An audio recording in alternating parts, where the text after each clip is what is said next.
بسم اللہ الرحمن الرحیم۔ السلام علیکم۔ آج میں آپ کو سکھاؤں گی کہ وین کو جب کے معنوں میں کیسے استعمال کرتے ہیں۔ تو آئیے اسٹارٹ کرتے ہیں۔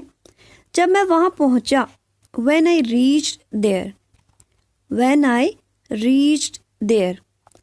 when WHEN جس کا مطلب ہوتا ہے جب، reached REACHED reached پہنچا، I میں، there THERE there جس کا مطلب ہوتا ہے وہاں۔ جب میں وہاں پہنچا when I reached there۔ اگلی مثال دیکھیں۔ جب میں سویا when I slept. when I slept.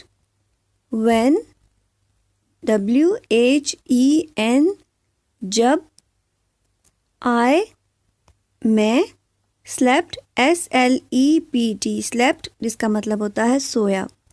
جب میں سویا when I slept۔ جب میں چھٹیوں پر تھا when I was on vacations. when I was on vacations جب میں چھٹیوں پر تھا۔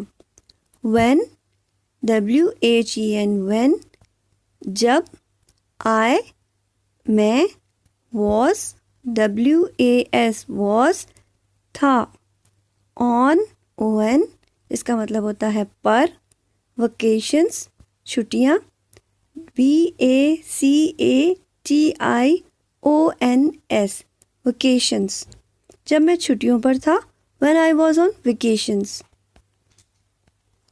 جب مجھے نوکری سے نکالا گیا when I was fired. when I was fired. when جب، I میں اور مجھے کے معنوں میں استعمال ہوتا ہے، was تھا، fired کا مطلب ہوتا ہے نکالا گیا، یعنی نوکری سے جب کسی کو نکالا جاتا ہے تو انگریزی میں اسے فائرڈ کہتے ہیں۔ فائر ویسے بندوق سے فائر والے کو لیے بھی فائر کا لفظ استعمال ہوتا ہے، لیکن جب نوکری سے نکالا گیا ہو تو اس وقت بھی انگریزی میں اس لفظ کو فائرڈ ہی کہتے ہیں۔ جب مجھے نوکری سے نکالا گیا when I was fired۔ جب میں اس سے ملا یا جب میں اس سے ملا when I met her. when I met her. when جب، I میں، MET met جس کا مطلب ہوتا ہے ملا، meet ملنے کو کہتے ہیں MET، لیکن یہاں چونکہ ماضی کے بارے میں بات ہو رہی ہے اس لیے ہم met کا لفظ استعمال کریں گے۔ her اسے یا اسے HER۔ جب میں اس سے ملا when I met her۔ جب میں وہاں گیا when I went there. when I went there. when جب، I میں، went گیا، there وہاں۔ جب میں وہاں گیا when I went there۔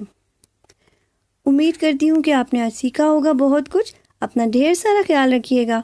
اللہ حافظ۔